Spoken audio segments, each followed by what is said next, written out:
ആരാധനയ്ക്ക് ഏറ്റവും യോഗ്യനായ പരിശുദ്ധ പരമ ദിവ്യകാരുണ്യത്തിന് ആരാധനയും സ്തുതിയും പുകഴ്ചയും ഉണ്ടായിരിക്കട്ടെ. ഇരിക്കാം.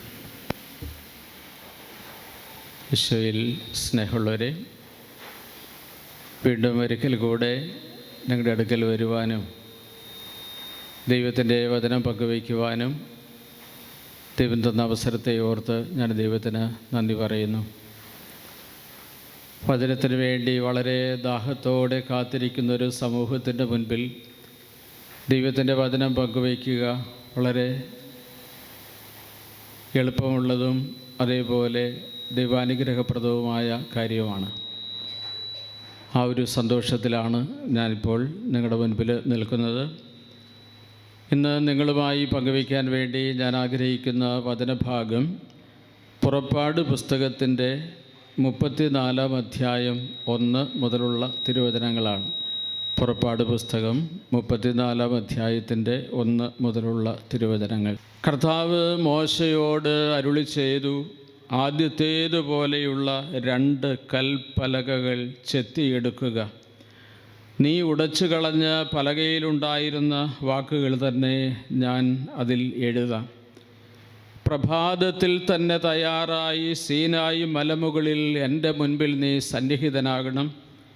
ആരും നിന്നോട് ഒരുമിച്ച് കയറി വരരുത്. മലയിലെങ്ങും ആരും ഉണ്ടായിരിക്കുകയും അരുത്. മലയുടെ അടുത്തെങ്ങും ആടുകളോ മാടുകളോ മേയരുത്. ആദ്യത്തേതുപോലെയുള്ള 2 കൽപ്പലക മോശ ചെത്തിയെടുത്തു. കർത്താവ് കൽപ്പിച്ചതനുസരിച്ച് അവൻ അതിരാവിലെ തന്നെ എഴുന്നേറ്റ് കൽപ്പലകകൾ കയ്യിലെടുത്ത് സീനായി മലയിലേക്ക് കയറിപ്പോയി. ഇത് വായിക്കുമ്പോൾ നമുക്ക് നൽകുന്ന വളരെ പ്രധാനപ്പെട്ട ചില സന്ദേശങ്ങൾ ഇതിലുണ്ട് എന്നതാണ് ഈ ഒരു വചനഭാഗം തിരഞ്ഞെടുക്കുവാൻ എന്നെ പ്രേരിപ്പിച്ച പ്രധാനപ്പെട്ട ഘടകം. ഈ വചനത്തിൻ്റെ പദാനുപദ വ്യാഖ്യാനങ്ങളിലൂടെ കടന്നു പോകാനാണ് ഞാൻ ആഗ്രഹിക്കുക. ദൈവമായ കർത്താവ് മോശയോട് അരുളി ചെയ്യുകയാണ്, ആദ്യത്തേതുപോലെയുള്ള 2 കൽപ്പലകകൾ നീ ചെത്തിയെടുക്കുക. അപ്പോൾ ആദ്യത്തേതുപോലെയുള്ള കൽപ്പലക എന്ന് പറയുമ്പോൾ മോശയ്ക്ക് വളരെ പെട്ടെന്ന് മനസ്സിലാകുന്ന ഏതോ 2 കൽപ്പലകകളുടെ ഓർമ്മ അവൻ്റെ മനസ്സിലുണ്ട്. ഏതാണ് ആ കൽപ്പലക? എന്താണ് അതിൽ എഴുതിയിരുന്നത്? അത് ഇസ്രയേൽ ജനത്തോടും മോശയോടും പറഞ്ഞ പ്രധാനപ്പെട്ട സന്ദേശങ്ങൾ എന്താണ്? ആദ്യത്തെ ആ കൽപ്പലകൾക്ക് എന്ത് സംഭവിച്ചു? പിന്നെ എന്തുകൊണ്ടാണ് ഇപ്പോൾ ഒരിക്കൽ കൂടെ അതുപോലെ 2 കൽപ്പലകകൾ ഉണ്ടാക്കുവാൻ ദൈവം ആവശ്യപ്പെടുന്നത്? ഇത്രയും കാര്യങ്ങൾ മനസ്സിലാക്കണമെങ്കിൽ അതിൻ്റെ ചരിത്ര പശ്ചാത്തലം നമ്മൾ കാണേണ്ടതായിട്ടുണ്ട്. അത് നമ്മൾ കാണുന്നത് പുറപ്പാട് പുസ്തകത്തിൻ്റെ 31-ാമത്തെ അധ്യായത്തിൻ്റെ 18-ാം വചനമാണ്. പുറപ്പാട് പുസ്തകത്തിൻ്റെ 31-ാം അധ്യായത്തിൻ്റെ 18-ാം വാക്യം, സീനായി മലയിൽ വെച്ച് മോശയോട് സംസാരിച്ചതിന് ശേഷം ഉടമ്പടിയുടെ 2 പ്രതികൾ തൻ്റെ വിരൽ കൊണ്ട് എഴുതിയ 2 കൽപ്പലകകൾ ദൈവം അവന് നൽകി. പുറപ്പാട് പുസ്തകം 31-ാം അധ്യായം 18-ാം വാക്യമാണ്. അത് ദൈവമായ കർത്താവ് ഇസ്രയേലുമായി ഉണ്ടാക്കിയ പഴയ ഉടമ്പടിയുടെ ശാശ്വത സ്മാരകം എന്ന പോലെ കരിങ്കല്ലിൽ അത് കൊത്തിയെടുത്ത് തൻ്റെ വിരൽത്തുമ്പ് കൊണ്ട് എഴുതിക്കൊടുത്ത് ദൈവം മോശയ്ക്ക് നൽകുകയാണ്. അതിൽ ഓരോ വാക്കും വളരെ ശ്രദ്ധിക്കപ്പെടേണ്ടതാണ്. ഈ സീനായി മലയുടെ അടിവാരത്ത് വെച്ചുള്ള ഈ ഉടമ്പടിയിലൂടെയാണ്, പഴയ ഉടമ്പടിയിലൂടെയാണ് ഇസ്രായേൽക്കാർ ദൈവത്തിൻ്റെ സ്വന്തം ജനമായി മാറിയതും യഹോവ അവരുടെ സ്വന്തം ദൈവമായി മാറിയതും. ഇന്നും ഇസ്രായേലിൻ്റെ ചരിത്രം എടുത്ത് പരിശോധിച്ചാൽ അതിൽ ഏറ്റവും അവിസ്മരണീയമായ 2 സംഭവങ്ങൾ ഏത് എന്ന് അവരോട് ചോദിച്ചാൽ അവർ നിസ്സംശയം പറയുന്ന 2 കാര്യങ്ങളിൽ ഒന്ന്, 430 വർഷത്തെ അടിമത്തത്തിന് ശേഷം ഈജിപ്തിൽ നിന്ന് ദൈവം ഞങ്ങളെ സ്വതന്ത്രരാക്കി എന്നതാണ് ഒന്നാമത്തത്. രണ്ടാമതായി, സീനായി മലയുടെ താഴ്വാരത്ത് വെച്ച് ദൈവം ഞങ്ങളുമായി ഒരു ഉടമ്പടി ഉണ്ടാക്കി. അങ്ങനെ ഞങ്ങൾ ദൈവത്തിൻ്റെ സ്വന്തം ജനമായി മാറി. കർത്താവ് ഞങ്ങളുടെ സ്വന്തം ദൈവവുമായി മാറി. അവരുടെ ജീവിതത്തിലെ വളരെ പ്രധാനപ്പെട്ട ഈ കാര്യം നടക്കുന്ന സന്ദർഭവും സാഹചര്യവുമൊക്കെയാണ് പുറപ്പാട് പുസ്തകത്തിൻ്റെ 31-ാമത്തെ അധ്യായത്തിൽ രേഖപ്പെടുത്തിയിരിക്കുന്നത്. ദൈവം കൈകൊണ്ട് എഴുതിയ, കല്ലിൽ ദൈവം എഴുതിയ ആ പ്രമാണങ്ങൾ 2 കൽപ്പലകകളിലായി അവർ നൽകി. എന്തുകൊണ്ടാണ് ദൈവമായ കർത്താവ് കല്ലിൽ എഴുതി കൊടുത്തത്? അതൊരിക്കലും നശിച്ചു പോകാതിരിക്കാൻ വേണ്ടിയാണ്. ദൈവമായ കർത്താവ് 2 തവണ എഴുതി എന്ന് നമ്മൾ കാണുന്നുണ്ട്. ഒന്ന് കല്ലിൽ എഴുതിയത്. കല്ലിൽ എഴുതിയത് കൽപ്പനകളാണ്, നിത്യം നിലനിൽക്കാൻ വേണ്ടിയുള്ളതാണ്. രണ്ടാമതായി ദൈവം ഒരിക്കൽ കൂടെ എഴുതി. അതെവിടെയാണെന്ന് പറയാമോ? നോക്കിക്കേ, ഏതായിരിക്കാം? ക്ലൂ വേണമെങ്കിൽ മണ്ണിൽ എഴുതി. പാപിനിയായ സ്ത്രീയെ കല്ലെറിയാൻ വേണ്ടി ജനക്കൂട്ടം കൊണ്ടുവന്ന് കർത്താവിൻ്റെ മുൻപിൽ നിർത്തി കഴിഞ്ഞപ്പോൾ, നിങ്ങളിൽ പാപമില്ലാത്തവൻ കല്ലെറിയട്ടെ എന്ന് പറയുന്ന സമയത്ത് ഈശോ കുനിഞ്ഞ് മണലിൽ എഴുതിക്കൊണ്ടിരുന്നു. മണ്ണിലെഴുതിയത് എന്തുകൊണ്ടാണ്? നിത്യം നിലനിൽക്കാതിരിക്കാൻ വേണ്ടിയാണ്. കല്ലിലെഴുതിയത് എന്താണ്? നിത്യം നിലനിൽക്കാനാണ്. കല്ലിലെഴുതിയത് കൽപ്പനകളും മണ്ണിലെഴുതിയത് കൽപ്പനയുടെ ലംഘനങ്ങളും. ഒരു തുള്ളി അനുതാപത്തിൻ്റെ കണ്ണുനീര് വീണാൽ എന്നേക്കുമായി മാഞ്ഞു പോകത്തക്ക വിധത്തിൽ മനുഷ്യൻ്റെ പാപങ്ങൾ ദൈവം എഴുതുന്നത് മണ്ണിലാണ്. എന്ന് പറഞ്ഞാൽ ദൈവം പാപങ്ങൾ നിരുപാധികം ക്ഷമിക്കുവാൻ ആഗ്രഹിച്ച് അത് ശാശ്വതമായി നിലനിൽക്കാതിരിക്കാൻ വേണ്ടി മണ്ണിൽ എഴുതുന്നൊരു ദൈവമാണ്. ഇവിടെ ഒന്നാമത് ദൈവമായ കർത്താവ് നൽകിയിരിക്കുന്നത് കല്ലിൽ എഴുതി, അത് നിത്യം നിലനിൽക്കാൻ വേണ്ടിയാണ്. അത് 40 ദിനരാത്രങ്ങൾ സീനായി മലയുടെ മുകളിൽ മോശ കാത്തിരുന്നതിന് ശേഷമാണ് ദൈവം ഇത് കൊടുത്തത് എന്നത് ഏറെ ശ്രദ്ധേയമായ കാര്യം. അതുകൊണ്ട് 40 ദിനരാത്രങ്ങളിലെ സീനായി മലമുകളിലെ കാത്തിരുന്ന മോശയ്ക്ക് ലഭിച്ച ദൈവത്തിൻ്റെ വരപ്രസാദമാണ് അത്. ഇസ്രായേൽ ജനത്തിന് വേണ്ടി മോശയെ ഏൽപ്പിച്ച വരപ്രസാദമാണ് ഈ 10 കൽപ്പനകൾ, എഴുതിയ 2 കൽപ്പലകകൾ. അതിൻ്റെ വിശദാംശങ്ങൾ കാണുന്നത് പുറപ്പാട് പുസ്തകത്തിൻ്റെ 32-ാം അധ്യായത്തിൻ്റെയും 15-ാമത്തെ വാക്യത്തിലാണ്. മോശ കൈകളിൽ 2 കൽപ്പലകകളുമായി താഴേക്ക് ഇറങ്ങി, സീനായി മലയുടെ താഴ്വാരത്തേക്ക് ഇറങ്ങി. പലകകളുടെ ഇരുവശങ്ങളിലും എഴുത്ത് ഉണ്ടായിരുന്നു എന്ന് പുറപ്പാട് 32:15 രേഖപ്പെടുത്തുന്നു. താഴെ ഇറങ്ങി വന്നു കഴിയുമ്പോൾ എന്താണ് മോശ കാണുന്നത് എന്നതും ഈ കൽപ്പലകകൾക്ക് എന്താണ് സംഭവിച്ചതെന്നും രേഖപ്പെടുത്തിയിരിക്കുന്നത് പുറപ്പാട് പുസ്തകത്തിൻ്റെ 32-ാം അധ്യായത്തിൻ്റെ 19-ാം വചനത്തിലാണ്. പുറപ്പാട് പുസ്തകത്തിൻ്റെ 32-ാം അധ്യായത്തിൻ്റെ 19-ാം വാക്യം ഞാനതൊന്ന് വായിക്കാം. മോശ പാളയത്തിന് അടുത്ത് എത്തിയപ്പോൾ കാളക്കുട്ടിയെ കണ്ടു. അവർ നൃത്തം ചെയ്യുന്നതും കണ്ടു. അവൻ്റെ കോപം ആളിക്കത്തി. അവൻ കൽപ്പലകകൾ വലിച്ചെറിഞ്ഞ് മലയുടെ അടിവാരത്ത് വെച്ച് അത് തകർത്തു കളഞ്ഞു എന്നാണ് രേഖപ്പെടുത്തിയിരിക്കുന്നത്. അവിടെ എഴുതിയത് നിങ്ങൾക്ക് താഴെ നിൽക്കുന്നവർക്ക് വായിക്കാമെന്ന് ഞാൻ കരുതുകയാണ്. ദൈവം കൊടുത്തുവിട്ട ഈ വലിയ സമ്മാനം അത് മോശ ഒരു പ്രത്യേക സാഹചര്യത്തിൽ വലിച്ചെറിഞ്ഞ് ഉടച്ചു കളഞ്ഞു. അവന് സഹിക്കാൻ വയ്യ, അതുകൊണ്ടാണ് അവൻ്റെ കോപം ആളിക്കത്തി എന്നൊക്കെ അവിടെ വചനം രേഖപ്പെടുത്തിയിട്ടുണ്ട്. അങ്ങനെ ചെയ്യാനുള്ള വളരെ പ്രധാനപ്പെട്ട ഒരു കാരണം ആ കൽപ്പലകകളിൽ എഴുതി വച്ചിരിക്കുന്ന ഒന്നാമത്തെ കാര്യം പറഞ്ഞ്, നിൻ്റെ ദൈവമായ കർത്താവ് പറഞ്ഞ്, ബാക്കിയുള്ളവർ പറഞ്ഞ്, നിൻ്റെ ദൈവമായ കർത്താവ് ഞാനാണ്, ഞാനല്ലാതെ വേറൊരു ദൈവം നിനക്ക് ഉണ്ടാകരുത് എന്നതാണ് ഒന്നാമതായി എഴുതി കൊടുത്തിരിക്കുന്നത്. ഒറ്റ നോട്ടത്തിൽ കാണുന്ന ഇതാണ്. ആ കൽപ്പനയുടെ നഗ്നമായ ലംഘനമാണ് ഇവിടെ അവൻ കാണുന്നത്. എന്ന് പറഞ്ഞാൽ ദൈവമല്ലാതെ കർത്താവല്ലാതെ മറ്റൊരു ദൈവം നിനക്കുണ്ടാവരുത് എന്ന ദൈവത്തിൻ്റെ പ്രമാണത്തിനെ പരിപൂർണമായി അതിനെ നിഷേധിച്ചുകൊണ്ട് ഒരു കാളക്കുട്ടിയെ ഉണ്ടാക്കി ആ കാളക്കുട്ടിയുടെ മുൻപിൽ ഈ ഇസ്രായേൽ ജനം മുഴുവൻ നൃത്തം ചെയ്തുകൊണ്ടിരിക്കുന്നത് കണ്ടുകൊണ്ടാണ് മോശ മലമുകളിൽ നിന്ന് കൽപ്പലകകളുമായി ഇറങ്ങി വരുന്നത്. ഈ ജനത്തിനത് വേണ്ട. കാരണം ഈ ജനം ആ വഴിയിലല്ല, കൽപ്പനകളുടെ അടിസ്ഥാനത്തിലുള്ള ജീവിതമല്ല അവർ നയിക്കുന്നത്. അതുകൊണ്ട് വലിയ ആത്മാർത്ഥതയുള്ളത് കൊണ്ടാണ് പലപ്പോഴും പ്രവാചകന്മാർ കോപിക്കുന്നത് എന്നത് എന്നെ വല്ലാതെ അത്ഭുതപ്പെടുത്തിയിട്ടുണ്ട്. എന്താ അവൻ അങ്ങനെ ചെയ്തത്? കാരണം ഈ ജനം ദൈവത്തിൻ്റെ ന്യായപ്രമാണങ്ങൾ അനുസരിച്ച് നേർവഴിയിലൂടെ നടന്ന് ഐശ്വര്യം പ്രാപിക്കണം, സമൃദ്ധി ഉണ്ടാവണം, ജീവിതത്തിൽ വിജയം ഉണ്ടാകണം. പക്ഷേ അതിന് നേർ വിപരീതമായി ദൈവത്തിൻ്റെ വഴി വിട്ട് നടക്കാൻ തുടങ്ങിയാൽ, നേരത്തെ ഞാൻ സൂചിപ്പിച്ചിട്ടുണ്ട്, ദൈവകൃപയില്ലാത്ത അധ്വാനങ്ങളെല്ലാം പാഴ്വേലകളാണ്. ദൈവകൃപയിൽ ചെയ്യുന്നത് മാത്രമേ അനുഗ്രഹദായകമാകുകയുള്ളൂ. ഇത് മോശയ്ക്കറിയാം. അതുകൊണ്ടാണ് കൃപയിൽ ജീവിക്കുന്നതിന് ആവശ്യമായ ചട്ടങ്ങളും നിയമങ്ങളുമാണ് ഇതിൽ എഴുതി വച്ചിരിക്കുന്നത്.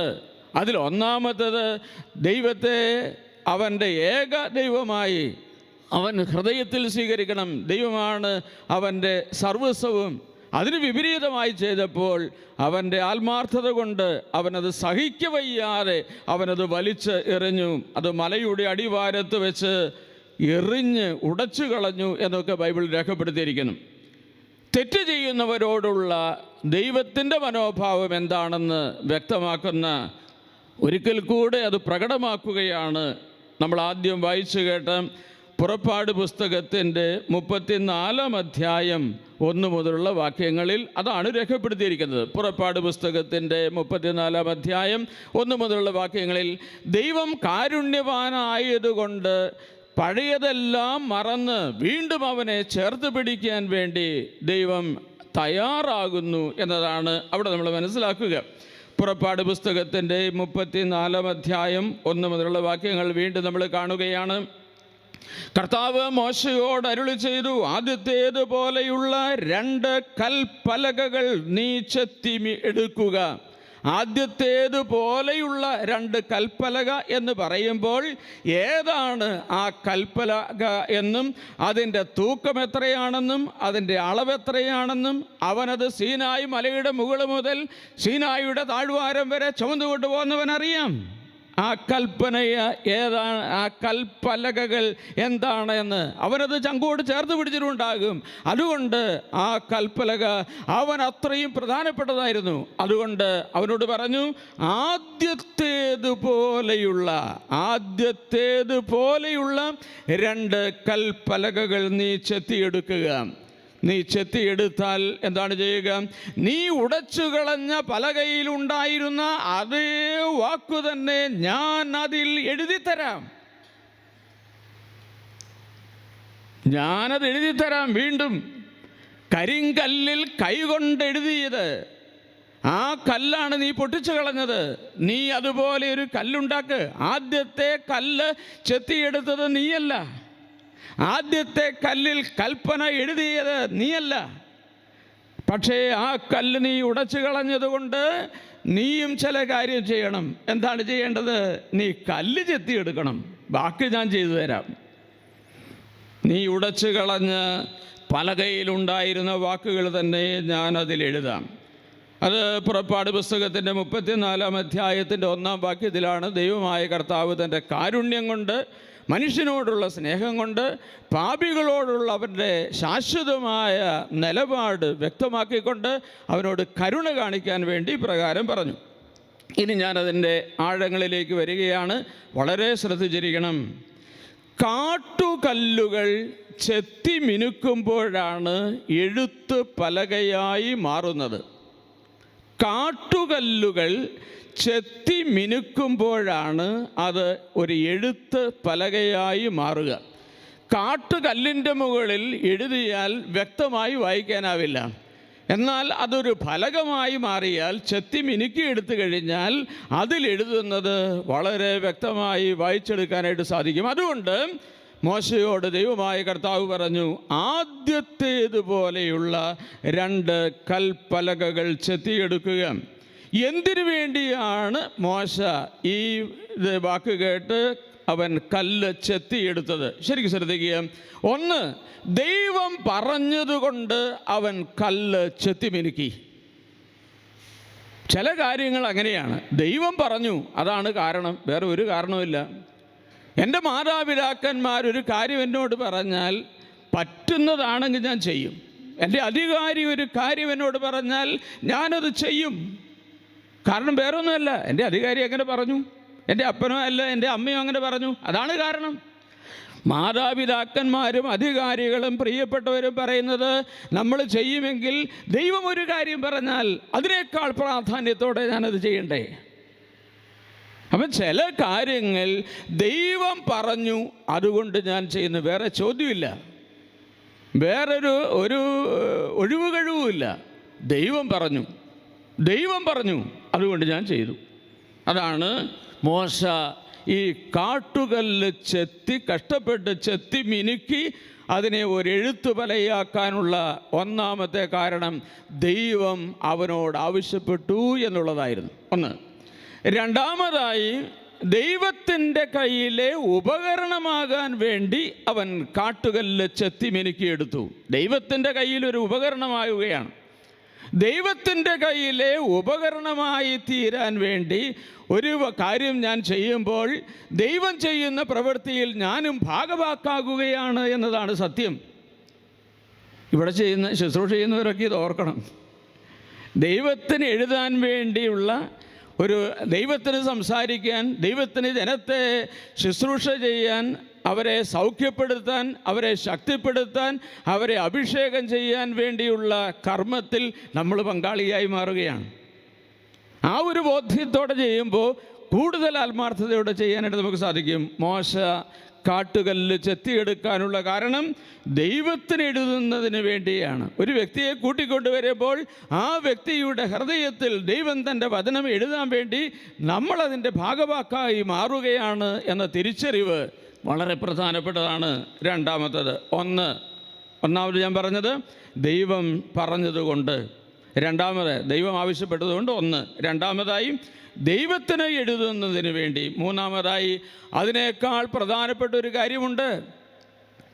ദൈവജനത്തിൻ്റെ മുൻപിൽ ഈ കൽപ്പലക വയ്ക്കുമ്പോൾ അത് വായിക്കുന്ന ആൾക്ക് വ്യക്തമായി മനസ്സിലാവണം. ദൈവജനത്തിന് വേണ്ടിയാണ് അവനിത് ചെയ്തത്. തൻ്റെ ജനത്തിൻ്റെ മുൻപിൽ കൊണ്ടുവന്ന് ഈ കൽപ്പലക വയ്ക്കും. അപ്പോൾ എൻ്റെ ജനം അത് വ്യക്തമായി ഒരു പ്രയാസമില്ലാത്ത വിധത്തിൽ അത് വായിച്ചെടുക്കണം. അത് വായിച്ചവർ മനസ്സിലാക്കണം, അതനുസരിച്ച് അവർ ജീവിക്കണം. അതുകൊണ്ട് ഒന്ന്, ദൈവം പറഞ്ഞതുകൊണ്ട്. രണ്ട്, ദൈവത്തിൻ്റെ കയ്യിലെ ഉപകരണമാകാൻ വേണ്ടി. മൂന്ന്, അതിനേക്കാൾ പ്രധാനമായി തൻ്റെ ജനത്തിന് വേണ്ടിയാണ് അവൻ അത് ചെയ്തത്. അങ്ങനെ വ്യക്തമായി ജനം വായിച്ചെടുക്കുന്നതിന് വേണ്ടി അവൻ കല്ല് ചെത്തിയെടുത്തു. അത് മോശയോട് ദൈവം പറഞ്ഞതും മോശ ചെയ്തതും. ഈ വചനത്തിന് ഈ കാലഘട്ടത്തിൽ ഇന്ന് ഇവിടെയായിരിക്കുന്ന എന്നോട് ദൈവം എന്താണ് പറയുന്നത്? ഞാൻ ചെത്തി മിനുക്കേണ്ടത് എൻ്റെ ജീവിതത്തെയാണ്. കാട്ടുകല്ലായിരിക്കുന്ന എൻ്റെ ജീവിതത്തെ ചെത്തി മിനുക്കി എടുക്കാൻ ഞാൻ തയ്യാറായാൽ ഒരുപാട് കാര്യങ്ങൾ എൻ്റെ ജീവിതത്തിലൂടെ ദൈവം ചെയ്യും. നീ ഉടച്ചു കളഞ്ഞ പലകയിലുണ്ടായിരുന്ന അതേ വാക്കുകൾ ഞാൻ അതിൽ എഴുതിത്തരാം എന്ന് പറയുമ്പോൾ ദൈവം അതിൽ പ്രവർത്തിക്കുമെന്നാണ് അതിൻ്റെ അർത്ഥം. അതുകൊണ്ട് ചെത്തിയെടുക്കേണ്ടത് എൻ്റെ ജീവിതത്തെയാണ് എന്നതാണ് ഒന്നാമത്തെ സന്ദേശം. ഏതൊരു മാർബിൾ കല്ലിനുള്ളിലും ഒരു മാലാഖ ഒളിഞ്ഞിരിപ്പുണ്ട് എന്നതാണ് സത്യം. ഒരു മാലാഖയുടെ രൂപത്തിന് നിരക്കാത്തതെല്ലാം കൊത്തി മാറ്റിക്കഴിഞ്ഞാൽ ഒരു മാലാഖയുടെ രൂപം പ്രത്യക്ഷമാകും. ചെത്തി മിനുക്കലുകൾ നമ്മെ വിശുദ്ധരാക്കി മാറ്റും. ചെത്തി മിനുക്കിയെടുക്കാതെ പഴയതുപോലെ തന്നെ എല്ലാം ചേർത്ത് വെച്ച് മുന്നോട്ട് പോയാൽ ഒരു മനോഹരമായ ശില്പവും നമ്മുടെ ഉള്ളിൽ നിന്ന് പുറത്തേക്ക് വരില്ല. അതുകൊണ്ടാണ് ചെത്തി മിനുക്കേണ്ടത് എൻ്റെ ജീവിതത്തെയാണ്. അപ്പോൾ മോശ ചെയ്തതുപോലെ ദൈവം പറയുന്നത് കൊണ്ടാണ് ഞാനത് ചെത്തി മിനുക്കേണ്ടത്. ദൈവത്തിൻ്റെ കയ്യിലൊരു ഉപകരണമായി ഞാൻ മാറാൻ വേണ്ടിയാണ് ഞാൻ എൻ്റെ ജീവിതത്തെ ചെത്തിയെടുക്കേണ്ടത്. അതുപോലെ തന്നെ അനേകരുടെ മുൻപിൽ സാക്ഷ്യമായി തീരാൻ വേണ്ടിയാണ് ഞാൻ എൻ്റെ ജീവിതത്തെ ചെത്തി മിനുക്കേണ്ടത്. ഇനി വളരെ പ്രധാനമായി ചെത്തി മിനുക്കേണ്ടത് എൻ്റെ ഹൃദയമാണ് എന്നുകൂടെ ഞാൻ അറിയണം. ചെത്തിമിനുക്കേണ്ടത് എൻ്റെ ഹൃദയമാണ്. കാരണം ഹൃദയത്തിലാണ് ദൈവം തൻ്റെ വചനം രേഖപ്പെടുത്താൻ ആഗ്രഹിക്കുക. ജെറമിയായുടെ പുസ്തകം, പഴയ നിയമത്തിൽ ജെറമിയായുടെ പുസ്തകത്തിൻ്റെ 31-ാം അധ്യായത്തിൻ്റെ 33-ാം വാക്യം എടുത്ത് വായിക്കുക. ജെറമിയ 31-33 വായിക്കുന്നത്, കർത്താവ് അരുളി ചെയ്യുന്നു, ആ ദിവസം വരുമ്പോൾ ഞാൻ ഇസ്രയേലുമായി ചെയ്യുന്ന ഉടമ്പടി ഇതായിരിക്കും. എന്താണ്? ഞാൻ എൻ്റെ നിയമം അവരുടെ ഉള്ളിൽ നിക്ഷേപിക്കും. ഇനി ശ്രദ്ധിക്കുക, അവരുടെ ഹൃദയത്തിൽ ഞാനത് എഴുതും. അവരുടെ ഹൃദയത്തിൽ ഞാനത് എഴുതും. എന്താണ് എഴുതുക? ന്യായപ്രമാണങ്ങൾ എഴുതുന്നതോടൊപ്പം അതിൻ്റെ അനന്തര ഫലവും അവിടെ ഉണ്ടാകും. ഞാൻ അവരുടെ ദൈവവും അവർ എൻ്റെ ജനവുമായിരിക്കും. അത് ജെറമിയ പ്രവാചകൻ്റെ പുസ്തകത്തിൻ്റെ 31-ാം അധ്യായം 33-ാം വാക്യത്തിലാണ് നമ്മൾ വായിച്ചെടുക്കുക. ഇതാണ് ഇന്ന് പ്രഭാതത്തിൽ ദൈവം നമുക്ക് നൽകുന്ന സന്ദേശം. ചെത്തിയെടുക്കുക, ചെത്തി മിനുക്കുക, ജീവിതത്തെ വിശുദ്ധീകരിക്കുക, പാപത്തിൻ്റെ വഴികളെ ഉപേക്ഷിക്കുക, ദൈവത്തോട് ചേർന്ന് നിൽക്കാൻ തക്ക വിധത്തിൽ നമ്മുടെ ജീവിതങ്ങളെ പരിവർത്തനപ്പെടുത്താൻ ശ്രമിക്കുക. ഇതാണ് പ്രഭാതത്തിൽ ദൈവം നൽകുന്ന ഒന്നാമത്തെ സന്ദേശം. ദൈവത്തിൻ്റെ സന്നിധിയിലിരുന്ന് ഞാൻ ചെത്തി മിനുക്കിയെടുക്കാൻ തയ്യാറാകുമ്പോൾ ദൈവമായ കർത്താവ് ഇങ്ങനെ കൂടെ ചേർത്ത് പറയുകയാണ്. 34-ാം അധ്യായത്തിൻ്റെ 2-ാം വാക്യത്തിൽ, പുറപ്പാട് പുസ്തകത്തിൻ്റെ 34-ാം അധ്യായം 2-ാം വാക്യം, അവിടെ പ്രഭാതത്തിൽ തന്നെ തയ്യാറാകണം എന്നൊരു നിബന്ധന വെച്ചിട്ടുണ്ട്. പ്രഭാതത്തിൽ തന്നെ. പുറപ്പാട് പുസ്തകത്തിൻ്റെ 34-ാം അധ്യായത്തിൻ്റെ 2-ാം വാക്യമാണ്. പ്രഭാതത്തിൽ തന്നെ തയ്യാറാകണം. എന്താ പ്രഭാതത്തിൽ തന്നെ തയ്യാറാവുക എന്ന് പറഞ്ഞാൽ? ഇന്ന് തന്നെ ഞാൻ തയ്യാറാകണം. ദൈവത്തെ കണ്ടെത്താനുള്ള ഏറ്റവും ആദ്യത്തെ അവസരം തന്നെ ഞാൻ വിനിയോഗിക്കണം. കുഞ്ഞു നാളുകളിലായിരിക്കുമ്പോൾ തന്നെ നാം ദൈവത്തെ തേടണം. ഓർമ്മ വെച്ച കാലം മുതൽ ഞാൻ എൻ്റെ ദൈവത്തെ അന്വേഷിക്കണം. ആ ദൈവത്തെ മനസ്സിലാക്കാൻ കിട്ടുന്ന എല്ലാ സാഹചര്യങ്ങളെയും ഞാൻ വിനിയോഗിക്കണം. അങ്ങനെ ഞാൻ എൻ്റെ ജീവിതത്തെ ചെത്തിയെടുക്കണം. പ്രഭാതത്തിൽ തന്നെ തയ്യാറാകണം. ഞാനിത് പറയുമ്പോൾ പ്രിയപ്പെട്ടവരെ, വഴി കണ്ടെത്തേണ്ടത് യാത്രയുടെ അവസാനമല്ല, യാത്രയുടെ ആരംഭത്തിലാണ്. മനസ്സിലാക്കുന്നുണ്ടോ ആവോ? വഴി കണ്ടെത്തി എന്ന് പറഞ്ഞാൽ അതിൻ്റെ അർത്ഥം യാത്ര തുടങ്ങാനായി എന്നാണ്. വഴി കണ്ടെത്താത്തവൻ ഇപ്പോഴും ഇരുട്ടിൽ തപ്പി നടക്കുകയാണ്, വ്യക്തതയില്ലാത്തവനാണ്. വഴി കണ്ടെത്തുന്നത് യാത്രയുടെ അവസാനത്തിലല്ല, യാത്രയുടെ ആരംഭത്തിലാണ്. വഴി കണ്ടെത്തി എന്ന് പറഞ്ഞാൽ യാത്ര തുടങ്ങാൻ സമയമായി എന്നാണ് അതിൻ്റെ അർത്ഥം. ഞാനാണ് വഴി. ഈശോയെ കണ്ടെത്തുന്നവൻ യാത്ര തുടങ്ങാൻ സമയമായി. ഞാനാണ് സത്യം. അത് കണ്ടെത്തുന്നവൻ ആത്മീയതയുടെ സത്യത്തിൻ്റെ വഴിയിലൂടെ നടക്കാൻ സമയമായി. ഞാനാണ് ജീവൻ. ജീവൻ കണ്ടെത്തി കഴിഞ്ഞാൽ അത് സ്വന്തമാക്കാൻ, അത് നിത്യമായ ജീവിതമാക്കി മാറ്റാൻ ഞാൻ പ്രവർത്തിക്കാൻ കാലമായി എന്നാണ് അതിൻ്റെ അർത്ഥം. അതുകൊണ്ടാണ് പ്രഭാതത്തിൽ തന്നെ തയ്യാറാവുക. യാത്രയുടെ ആരംഭത്തിൽ തന്നെ തയ്യാറാവുക, ജീവിതത്തിൻ്റെ ആരംഭത്തിൽ തന്നെ തയ്യാറാകുക എന്നതിൻ്റെ അർത്ഥം അതാണ്. ഇനി എന്താണ് വേണ്ടത്? സീനായി മലമുകളിൽ എൻ്റെ മുൻപിൽ നീ സന്നിഹിതനാകണം. പുറപ്പാട് പുസ്തകത്തിൻ്റെ 34-ാം അധ്യായത്തിൻ്റെ 2-ാം വാക്യം എല്ലാവരും ഒന്ന് വായിച്ചേ. സീനായി മലമുകളിൽ എൻ്റെ മുൻപിൽ നീ സന്നിഹിതനാകണം. ദൈവമായ കർത്താവ് മോശയോട് പറയുകയാണ്, പ്രഭാതത്തിൽ തന്നെ തയ്യാറാകണം. സീനായി മലമുകളിൽ നീ എൻ്റെ മുൻപിൽ സന്നിഹിതനാകണം. പ്രിയപ്പെട്ടവരെ, അടുത്ത് ആയിരിക്കുന്നതും സന്നിധിയിലായിരിക്കുന്നതും രണ്ടാണ്. ശരിക്കും മനസ്സിലാക്കണം. അടുത്തായിരിക്കുന്നതും സന്നിധിയിലായിരിക്കുന്നതും രണ്ടാണ്. നിങ്ങൾ രണ്ടുപേര് തൊട്ടടുത്തിരിക്കുന്നു, പക്ഷേ രണ്ടുപേരും രണ്ട് ലോകത്താണ് ഇപ്പോഴുള്ളത്, അല്ലേ? അടുത്തിരിക്കുമ്പോഴും വേറെ നമ്മുടെ മനസ്സ് ഏതെല്ലാം ലോകത്തൂടെ, ഒരാൾ പോയ ലോകത്തൂടെയല്ല മറ്റേ ആൾ പോകുന്നത്. ഒരാൾ ചിന്തിക്കുന്ന കാര്യമല്ല മറ്റേ ആൾ ചിന്തിക്കുന്നത്. ഒരാൾ കാര്യം കേട്ടത് രണ്ടും ഒന്നാണെങ്കിലും മനസ്സിലായത് രണ്ട് വിധത്തിലാണ്.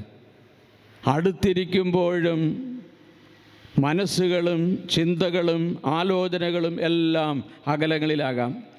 ഇത് ആത്മീയ ജീവിതത്തിൽ മർമ്മപ്രധാനമായ ഒരു കാര്യമാണ് ഞാൻ പറയുന്നത്.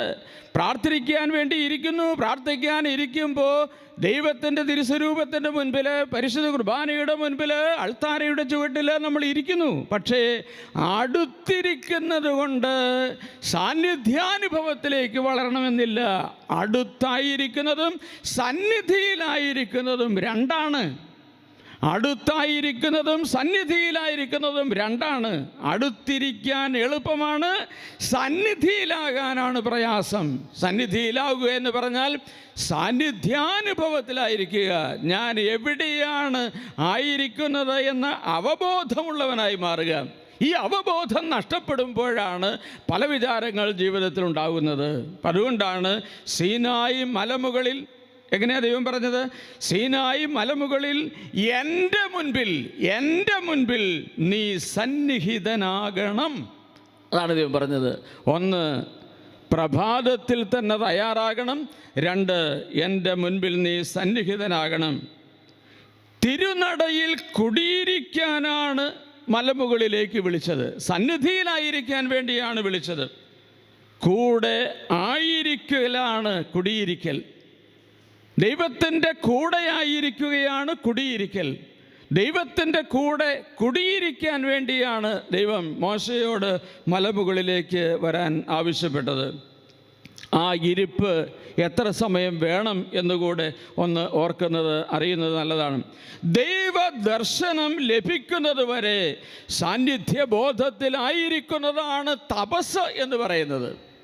ദൈവദർശനം കിട്ടുന്നത് വരെ, അനുഗ്രഹം പ്രാപിക്കുന്നത് വരെ, കൃപ സ്വീകരിക്കുന്നത് വരെ, നിന്റെ പ്രശ്നങ്ങൾക്ക് പരിഹാരമാകുന്നത് വരെ നീ അവിടെ കാത്തിരിക്കണം.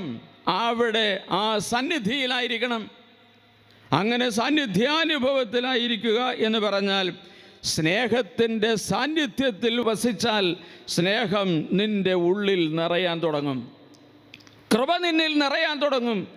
ചേർന്നിരിക്കണം. അതുകൊണ്ടാണ് കനലിനോട് ചേർന്നിരിക്കുന്ന കരിക്കട്ട കാലാന്തരത്തിൽ കനലായി രൂപപ്പെടും എന്ന് പറയുന്നത്. കനലിനോട്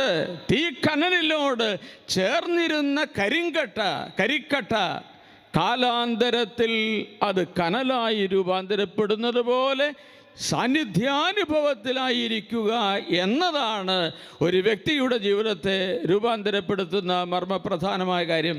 പ്രശ്നം പരിഹരിക്കണമെന്നത് നമുക്കെല്ലാവർക്കും അറിയാം. അനുഗ്രഹം പ്രാപിക്കണമെന്നുള്ള കാര്യം നമുക്കെല്ലാവർക്കും അറിയാം.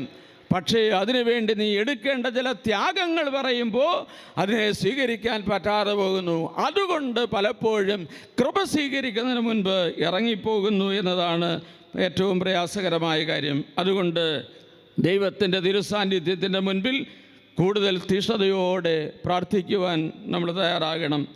മലമുകളിൻ്റെ മാനസിക അന്തരീക്ഷത്തിൽ ദൈവമായ കർത്താവ് പ്രഭാതത്തിൽ തന്നെ തയ്യാറായി സീനായി മലമുകളിൽ എൻ്റെ മുൻപിൽ നീ സന്നിഹിതനാകണം എന്നാണ് പറഞ്ഞത്. ദൈവത്തിൻ്റെ കൂടെയാകാനുള്ള വിളി. പ്രിയപ്പെട്ടവരെ, മലമുകളിലെത്തിയാൽ എന്താണ് സംഭവിക്കുക? ഒന്നാമതായി നിൻ്റെ മനസ്സ് ശാന്തമാകാൻ തുടങ്ങും. ദൈവത്തിൻ്റെ തിരുസാന്നിധ്യത്തിലെത്തിയാൽ ആദ്യം നമുക്ക് ലഭിക്കുന്നത് നിൻ്റെ മനസ്സ് ശാന്തമാകാൻ തുടങ്ങും. ദൈവത്തിൻ്റെ സാന്നിധ്യത്തിൽ ആർത്തിരമ്പുന്ന കടൽ അടങ്ങി പ്രശാന്തതയുണ്ടായി. ആർത്തിരമ്പിയ കടൽ അടങ്ങും, പ്രക്ഷുബ്ധമായ കടലുകൾ അടങ്ങും, പ്രശാന്തത പടരും. ഇതാണ് ദൈവസാന്നിധ്യത്തിൽ കുടിയിരിക്കുന്ന ഒരു വ്യക്തിയുടെ ജീവിതത്തിൽ ആദ്യമായി അനുഭവിക്കുന്ന കാര്യം. അത് മനസ്സ് ശാന്തമാകും. രണ്ടാമതായി, മലമുകളിൻ്റെ മാനസിക അന്തരീക്ഷത്തിലേക്ക് പ്രവേശിച്ചാൽ നീ വിനീതനായി മാറും. കൃപ സ്വീകരിക്കാനുള്ള ഒന്നാമത്തെ നിബന്ധന നീ വിനീതനാകാൻ കഴിയുക എന്നതാണ്. എല്ലാം ഉണ്ട് എന്ന് കരുതുന്നവന് ഒന്നും സ്വീകരിക്കാനാവില്ല. എന്നാൽ ഒന്നുമില്ല എന്ന് തിരിച്ചറിയുന്നവന് എല്ലാം സ്വീകരിക്കാൻ കഴിയും. അതുകൊണ്ട് ഈ വലിയ ഭാവങ്ങളൊക്കെ മാറും ദൈവത്തിൻ്റെ തിരുമുൻപിൽ എത്തുമ്പോൾ. അതുകൊണ്ടാണ് ദൈവത്തിൻ്റെ തിരുമുൻപിൽ വരുമ്പോൾ നമ്മളൊക്കെ എത്രയോ നിസ്സാരരാണെന്ന് മനസ്സിലാകാൻ തുടങ്ങും. അപ്പോഴാണ് കൃപ സ്വീകരിക്കാൻ നമ്മുടെ മനസ്സിനെ നമ്മൾ ഒരുക്കുക. മലയുടെ മുകളിലെത്തിയാൽ നമ്മുടെ മുഖം പ്രസന്നമാകാൻ തുടങ്ങും. കാരണം അവിടുത്തെ നോക്കിയവർ പ്രകാശിതരായി, അവർ ലജ്ജിതരാവുകയില്ല.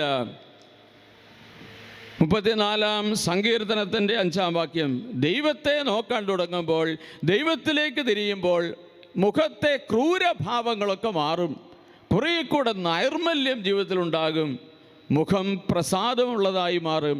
മുഖപ്രസാദമുള്ളവരായി മാറുക എന്നതാണ് മർമ്മപ്രധാനമായ കാര്യം. അതിന് മുകളിലേക്ക് പോകണം, താഴ്വരയിൽ നിന്നാൽ പോരാ. 4-മതായി ആത്മീയ കണ്ണിന് വെളിച്ചം കിട്ടാൻ തുടങ്ങും, ആത്മീയ കാര്യങ്ങൾ മനസ്സിലാകാൻ തുടങ്ങും, ആത്മീയ സത്യങ്ങൾ തിരിച്ചറിഞ്ഞ് കുറേ കൂടെ ഉറപ്പുള്ള വഴികളിലൂടെ സഞ്ചരിക്കുന്നവരായി നമ്മൾ മാറും.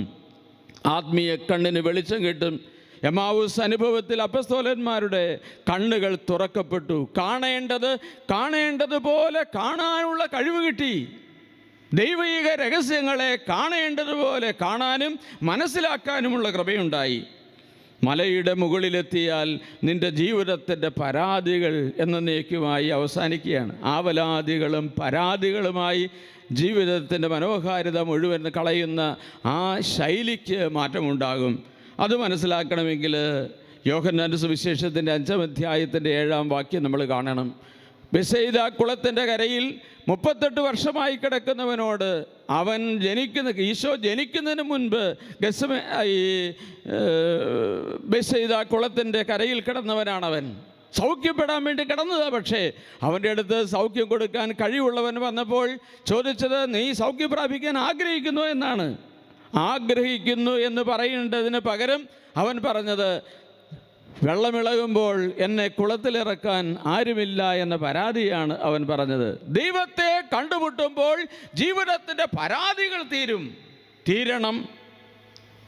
ഇല്ലെങ്കിൽ നീ ദൈവത്തെ ശരിക്കും കണ്ടില്ല എന്നാണ് അർത്ഥം. അതുകൊണ്ട് പരാതികൾ തീരണം. ജീവിതം ആസ്വാദ്യകരമായി മാറും. കുറേ കൂടെ ദൈവിക സാന്നിധ്യത്തിലേക്ക് വരുമ്പോൾ മനസ്സിൽ സ്വാത്വികമായൊരു ഭാവം വളരും. സുഖദുഃഖങ്ങൾക്കും പുണ്യപാപങ്ങൾക്കും ജനന മരണങ്ങൾക്കും അതീതമായൊരു ലോകമുണ്ട് എന്ന് മനസ്സിലാകും. വീണ്ടും ജനനം നടക്കും. ഭൂമിയിൽ ദൈവത്തിൻ്റെ സ്നേഹരാജ്യം വളരാൻ തുടങ്ങും. ആകുലതകളും ഉത്കണ്ഠകളും അവസാനിച്ച് ദൈവത്തിൽ പരിപൂർണമായി ആശ്രയിച്ച് ജീവിക്കാൻ നമ്മൾ പഠിക്കും. ദൈവമക്കളുടെ സ്വാതന്ത്ര്യത്തിലേക്ക് നമ്മൾ വളരും. ആദ്യം ദൈവത്തിൻ്റെ രാജ്യവും അവിടുത്തെ നീതിയും അന്വേഷിക്കുന്നവരായി മാറും. അവസാനമായി ലോകം മാത്രം എന്ന് ചിന്തിച്ചു കൊണ്ടിരുന്നവൻ ദൈവം മാത്രം എന്ന് ചിന്തിക്കുന്ന ആത്മീയ മനുഷ്യനായി മാറും. ലോകം മാത്രമെന്ന്, ലോകവും ലോകത്തിൻ്റേതായ കാര്യങ്ങളും മാത്രമെന്ന് ചിന്തിച്ചു കൊണ്ടിരുന്ന വെറും ഭൗതിക മനുഷ്യൻ ദൈവം മാത്രം എന്ന് ചിന്തിക്കുന്ന ആത്മീയ മനുഷ്യനായി രൂപാന്തരപ്പെടും. ചെയ്യേണ്ടത് പ്രഭാതത്തിൽ തന്നെ തയ്യാറാവുക. സീനായി മലമുകളിൽ എൻ്റെ മുൻപിൽ നീ സന്നിഹിതനാവുക. ദൈവത്തിൻ്റെ തിരുസാന്നിധ്യത്തിൻ്റെ മുൻപിലിരിക്കാൻ ആഗ്രഹിക്കുക. അവൻ്റെ വചനം ശ്രവിക്കാൻ വേണ്ടി കാതോർക്കുക. അവൻ്റെ ഇടപെടലുണ്ടാകുന്നത് വരെ മാറാതെ തന്നെ തേടുന്നവർക്കും തന്നെ കാത്തിരിക്കുന്നവർക്കും നല്ലവനായ ദൈവത്തിൻ്റെ കരസ്പർശമുണ്ടാകുന്നതുവരെ കാത്തിരിക്കാനുള്ള കൃപയ്ക്ക് വേണ്ടി പ്രാർത്ഥിക്കുക. അത്ഭുതകരമായ വിടുതൽ അനുഭവത്തിലേക്ക് ദൈവം നമ്മളെ ഓരോരുത്തരെയും നയിക്കും. ഞാൻ പെട്ടെന്ന് പറഞ്ഞു പോയ മലമുകളിലെത്തുമ്പോൾ കിട്ടുന്ന കാര്യങ്ങളെക്കുറിച്ച് പിന്നീട് സമയം കിട്ടിയാൽ മറ്റൊരു ഭാഗത്ത് കൂടുതൽ ഞാനത് വിശദീകരിക്കാമെന്ന് കരുതുന്നു. ദൈവം നിങ്ങളെ അനുഗ്രഹിക്കട്ടെ. പിതാവിൻ്റെയും പുത്രൻ്റെയും പരിശുദ്ധാത്മാവിൻ്റെയും നാമത്തിൽ ആമേൻ.